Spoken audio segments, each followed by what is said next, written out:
Alors aujourd'hui nous allons parler d'un sujet déconcertant. On n'en parle presque jamais parce que ça n'a aucun sens. En apparence, vous avez passé un très bon moment ensemble, un vrai bon moment. Vous êtes revenu de vacances avec un sentiment que ça s'est replacé. Vous étiez bien, lui aussi semblait bien. Et là, dans les heures qui suivent, le lendemain matin, on repart plus fort qu'avant.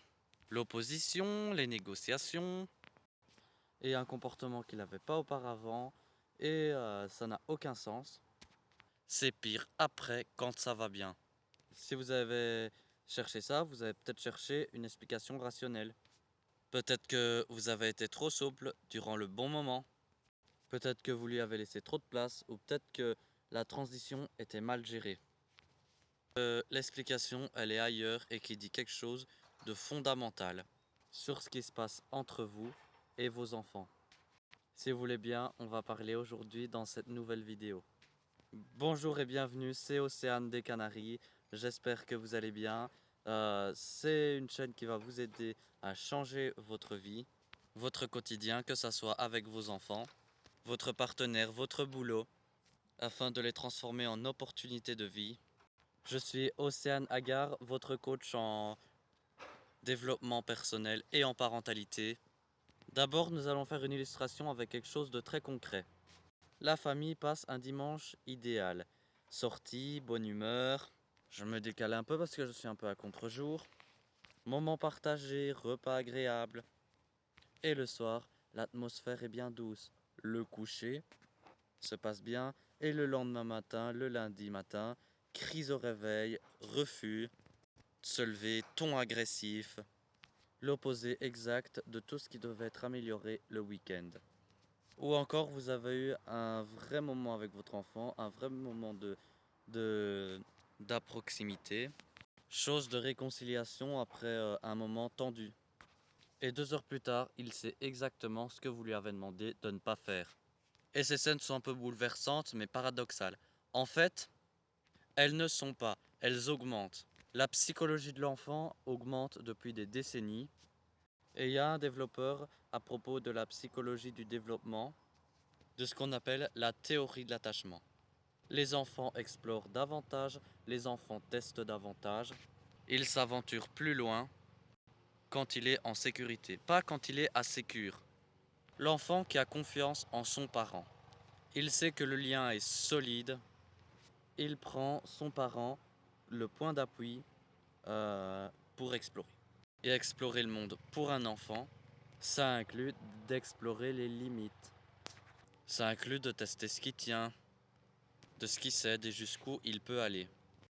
Et le fait que vos enfants vous testent davantage après qu'on a passé un bon moment, il ne dit pas que le bon moment n'a servi à rien.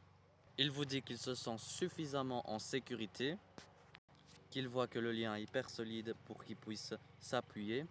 C'est pas de la reconnaissance, pas de la gratitude non plus. La confiance, donc comment les enfants expriment leur confiance, pas de façon dont les adultes l'attendraient. Et on ne sait pas pourquoi les enfants appliquent le testing après le bon moment et pas n'importe quand. Et on a mis en place, après l'école, qui est fascinant de quelque chose, les enfants qui se sont très bien tenus pendant la journée, qui ont respecté les règles, qui contrôlent leurs impulsions, qui font l'effort d'être agréables en société, eh bien les enfants arrivent chez eux avec un état très particulier. Votre enfant a contrôlé son cerveau considérable pendant des heures. Chez les enfants, ce circuit neuronal qui permet ce contrôle, des lignes qui arrivent plus aux impulsions, eh ben, ils ne sont pas encore pleinement développés.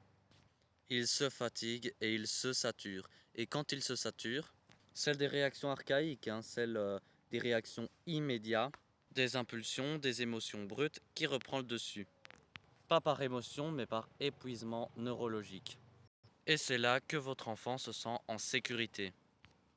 À la maison, avec vous, parce que c'est là qu'il peut enfin lâcher. Parce qu'il sait qu'il se fera aimer quoi qu'il fasse. Et l'effort de contrôle ne se produit pas chez l'enfant. Et le lâchement de contrôle, il ne se produit pas avec son enseignant, pas avec ses grands-parents ou chez ses amis. c'est la preuve que vous êtes son espace de sécurité. Vous allez chercher vos enfants, vous êtes devant la grille et vous les voyez arriver. Ils captent votre regard et là, leur visage s'illumine et il se met à courir pour se jeter dans vos bras. Les retrouvailles sont chaleureuses. Puis vous empruntez le chemin de votre voiture ou de votre maison et là, sans crier gare, sans rien que lui laisser supposer, l'enfant explose pour une broutille. Et là, vous ne comprenez pas. Qu'est-ce qui s'est passé? Ceci qui se passait, c'est un relâchement neurologique. C'est ce que je voudrais parler dans cette vidéo, c'est les vrais moments avec les enfants, les vrais moments de proximité, de légèreté, de connexion. Il peut avoir un effet secondaire et pas toujours, pas systématiquement, mais toujours. Surtout dans les familles où le cadre n'est pas toujours très stable, un bon moment crée de la confusion dans la tête d'un enfant. Parce que peut-être durant ces bons moments, les règles se sont peut-être assouplies. Parce que l'atmosphère était différente, plus détendante, plus permissive, et que vous étiez heureux ensemble, et que c'est dommage de remettre des limites là-dedans. Et votre enfant qui lit l'ambiance avec une précision chirurgicale, il a noté que les bornes avaient bougé dans ce contexte de bonne humeur, de la proximité, quelque chose de différent qui a été partagé. Et quand quand le bon moment est terminé, il explore, il teste vos limites pour savoir ce qu'il a cru. Voir pendant le bon moment était réel et si les anciens bords sont revenus. Quand les bons moments sont suivis de testing intensifié, il y a quelque chose dont vous appréhendez ces moments. Vous les appréhendez avec une sorte de méfiance. Pas parce que vous les voulez pas, parce que vous savez ce qui vient inconsciemment après. Vous marchez sur des œufs et vous dites c'est un peu trop calme. Et vous profitez avec une certaine retenue que vous savez que ça ne restera pas. Parfois, certains parents évitent les bons moments en ne les construisant plus parce que les coups qui suivent sont trop lourds à porter. Et c'est dans un cercle, et quand tous les cercles dynamiques entre le parent et l'enfant, il n'est pas inévitable. Mais il ne se défait pas par de la bonne volonté seule. Quand les règles sont claires, stables, cohérentes dans le temps, que les bons moments ne s'effacent pas. L'assouplissement de l'atmosphère n'est pas l'assouplissement des limites. C'est ce qui se passe, le testing post-bon moment. On va pas se mentir, ça ne peut pas disparaître totalement. Parce que l'enfant n'a plus besoin de vérifier en fait. Parce qu'il sait que les bords sont les mêmes pendant, avant, après. Et cette certitude-là que les bords tiennent que ce dépendant du contexte, il peut aussi profiter du bon moment véritablement, sans tester pour comprendre qu'il a vérifié le changement ou pas. Et vous pouvez profiter de ces bons moments-là sans cette attente dure du retour de bâton. Parce que le retour de balancier n'arrive plus.